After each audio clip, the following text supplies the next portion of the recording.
Hello दोस्तों, welcome to my new video. दोस्तों, आज की इस वीडियो में हम बात करने वाले हैं एसआईटीज़ के बारे में। तो एसआईटीज़ के साइन एंड सिम्टम, डायग्नोसिस और ट्रीटमेंट हम इस वीडियो में देखेंगे। लेकिन इसके पहले मैंने एक एसआईटीज़ के ऊपर एक वीडियो बनाया हुआ है, वो पार्ट 1 था।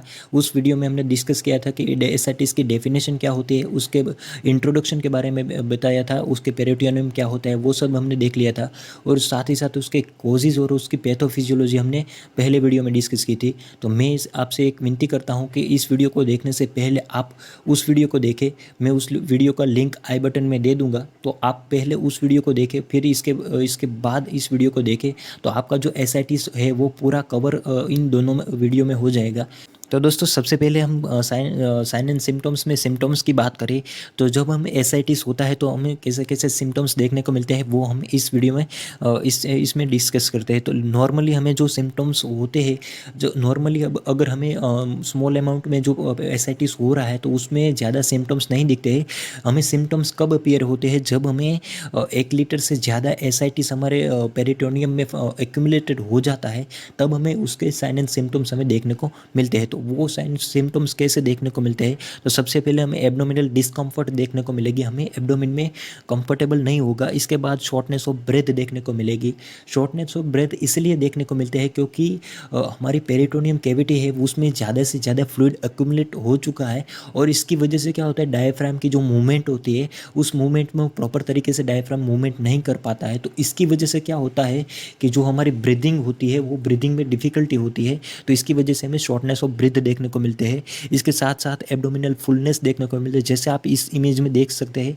तो हमारा एब्डोमेन जो है वो पूरी तरह से फूल चुका होता है, ऐसा हमें दिखाई देता है। उसके साथ साथ वेट गेन देखने को मिलता है, क्योंकि जो फ्लूइड है वो ज़्यादा से ज़्यादा एक्यूमुलेट हो चुका है। तो इसकी वजह से हमारे टोटल बॉडी का जो वेट होता है वो बढ़ चुका होता है, तो इसलिए हमें वेट गेन देखने को मिलता है। इसके साथ साथ लोअर स्वेलिंग देखने को मिलता है और जनरल एडिमा देखने को मिलता है।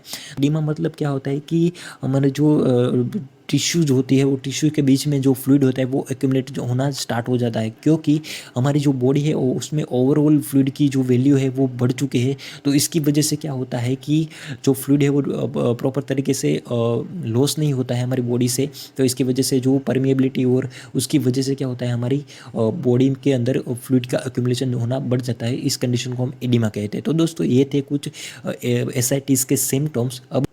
तो दोस्तों, अब हम बात करते हैं एसआईटीज़ की जो साइंस होती है उसके बारे में। तो साइंस हमें कैसे दिखाई देती है, जिसकी वजह से हम डिसाइड कर सकते हैं कि इस पेशेंट को जो है वो एसआईटीज़ हुआ चुका है। हमें साइंस तभी पता चलेगी हम पेशेंट का जब एग्जामिनेशन करेंगे तब।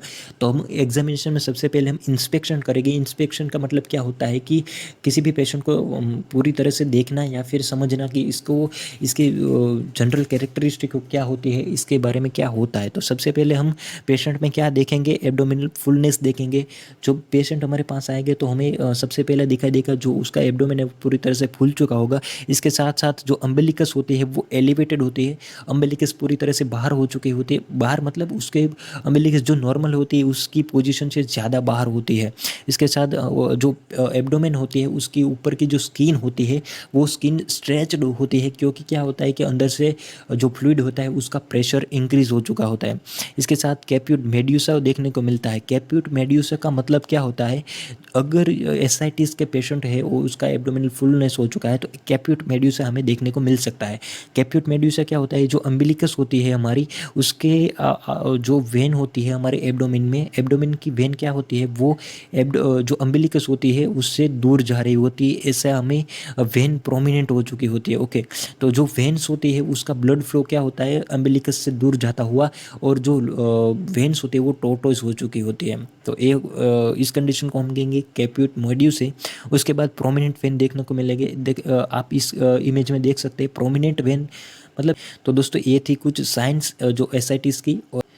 तो दोस्तों, अब हम बात करते हैं एब्डोमेन जो एसआईटीज़ होते हैं उसके परकशन के बारे में। परकशन हम किसे कहते हैं, तो परकशन का मतलब क्या होता है, हमें किसी भी पेशेंट जो होता है उसको हम हाथ लगाकर जब हम चेक करते हैं, इंस्पेक्शन क्या करते हैं, उस इंस्पेक्शन में हम जनरल उसके वाइटल्स देखते हैं, उसका अपीयरेंस देखते हैं, उसके साथ साथ उसकी जो सिम्टम्स है उसको कलेक्ट करने की कोशिश करते हैं। लेकिन जो परकशन होते हैं, परकशन में क्या करते हैं, हम उसको हाथ लगा के जो हम पाल्पेशन या फिर कुछ कुछ कर सकते हम हम उसको एग्जामिन करते हैं तो उस कंडीशन को हम कहेंगे परकशन।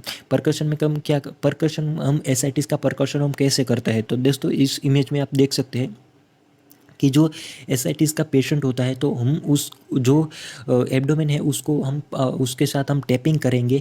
वो हमारी जो उंगली है वो उसके एब्डोमेन के ऊपर टैप करेंगे तो उसमें क्या देखे देगा, जैसे कि हम एक बलून बलून होता है और बलून में पानी भरा हुआ होता है और हम बलून के ऊपर कैसे टैप उंगली मारे तो वो जो बलून है वो कैसे उसको शेप को बदलता है, वैसे ही हमें जो एब्डोमेन में भी वैसे ही हमें देखने को मिलेंगे। हम अगर हम परकसन करते हैं एब्डोमेन के ऊपर तो जिस जिस जगह पर हमें एब्डोमेन में फ्लूइड एक्यूमुलेट हुआ होगा वहाँ पर हमें क्या देखने को मिलेगा, वहाँ पर डलनेस साउंड देखने को मिलेगा परकशन एग्जामिनेशन में। ओके, तो उसके साथ साथ अगर शिफ्टिंग डलनेस है, हमें एक जगह पर उसमें टैपिंग किया और उसका जो डल साउंड है वो दूसरी जगह से भी आ रहा है तो हम उससे कंफर्म कर सकते हैं कि इस पेशेंट में क्या है, एसाइटिस यहाँ तक पहुँच चुका है। तो दोस्तों ये था परकशन। परकशन इडीमा कहाँ कहाँ पर प्रेजेंट है उसके बारे में हमने परकशन में देखा। ओके, तो दोस्तों अब हम बात करते हैं जो एसाइटिस होती है उसके डायग्नोसिस के बारे में।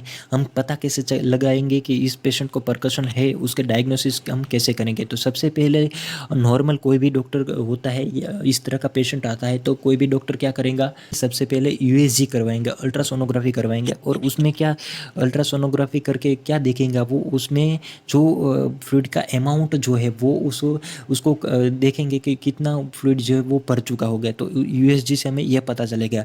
उसके साथ साथ क्या करेंगे, जो फ्लूइड है उसे बाहर निकाल कर एग्जामिनेशन करेंगे। अगर जो फ्लूइड है वो क्या क्लियर और सीरस कलर का होगा तो हम पता लगा सकते हैं कि इस पेशेंट में सीरोसिस ऑफ लीवर है या फिर वेरिना कैवा ऑब्स्ट्रक्शन की वजह से एसाइटिस प्रोड्यूस हुआ है। जैसा अगर हेमरेजिक कलर का जो एसाइटिस का फ्लूइड है यानी कि लाल कलर का होगा तो हम अंदाज़ा लगा सकते हैं कि इस पेशेंट को ट्रॉमा की वजह से एसाइटिस हुआ या फिर एक्टोपिक प्रेगनेंसी जो है वो रप्चर हो चुके हैं। और इसके साथ साथ पेंक्रियाटाइटिस का पेशेंट है तो उसमें पेंक्रियास का जो जो पेंक्रियास है वो उस रप्चर हो चुका है तो इसकी वजह से क्या होगा, एसाइटिस का कलर क्या होगा, रेड कलर का दिखेगा, मतलब हेमरेजिक होगा। अगर ग्रीन कलर का है तो हम अंदाज़ा लगा सकते हैं कि जो हमारी बिलियरी सिस्टम्स होती है वो रप्चर हो चुके हैं तो इसकी वजह से क्या होगा, बाइल जो है वो पेरिटोनियम में आ चुका है तो इसकी वजह से जो फ्लूइड होता है वो किस कलर का होता है, वो ग्रीन कलर का होता है। इसके साथ साथ अगर ट्रांसुडेंट कलर का जो ट्रांसुडेंट है वो फ्लूइड तो हम अंदाज़ा लगा सकते हैं कि वो नॉन इन्फ्लेमेटरी कंडीशन की वजह से या फिर हाइड्रोस्टैटिक प्रेशर इंक्रीज होने की वजह से है। और जो क्या होता है उसमें लो प्रोटीन होता है। और एक्सुडेट है तो उसमें क्या होता है, वो इन्फ्लेमेटरी किसी भी टाइप की कंडीशन की वजह से है या फिर उसमें क्या होगा, हाई प्रोटीन हमें देखने को मिलेंगे। ओके, तो अब हम बात करते हैं एसाइटिस की ट्रीटमेंट के बारे में। तो सबसे पहले हमारी ट्रीटमेंट जो होती है उसका मेन एम क्या होगा, हमारा गोल क्या होगा, जो ज़्यादा से ज़्यादा फ्लूइड प्रोड्यूस हो रहा है हमारी बॉडी के अंदर उसे हम रोकने का हमारा जो मेन एम है वो हमारा मेन एम होगा कि हम उस फ्लूइड को रोकें। तो सबसे पहले क्या करेंगे, हम जो डायूरेटिक्स जो टेबलेट्स होते हैं या फिर ड्रग्स होती है उसे हम देंगे।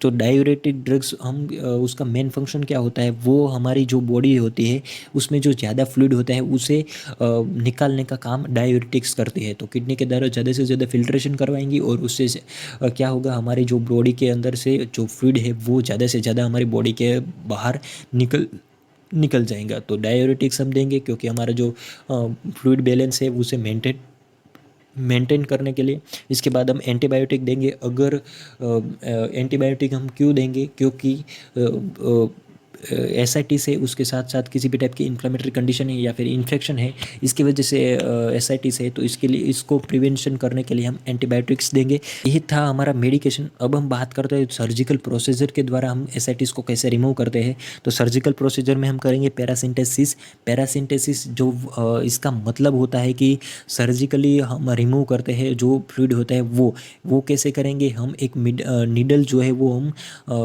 पेरिटोनियम के अंदर इंसर्ट करेंगे और उस नीडल के द्वारा उसके नीडल की मदद से जो पेरिटोनियम में फ्लूइड अक्यूमुलेट हो चुका है तो उस नीडल की मदद से उस फ्लूइड को बाहर निकाल लेंगे। तो इस प्रोसीजर को हम कहेंगे पैरासिंटेसिस। और ये सर्जिकल प्रोसीजर है एसाइटिस को रिमूव करने का। ये प्रोसीजर तब परफॉर्म की जाती है जब एसाइटिस जो है वो बहुत ज़्यादा मात्रा में पेरिटोनियम में अक्यूमुलेट हो चुका है। ओके।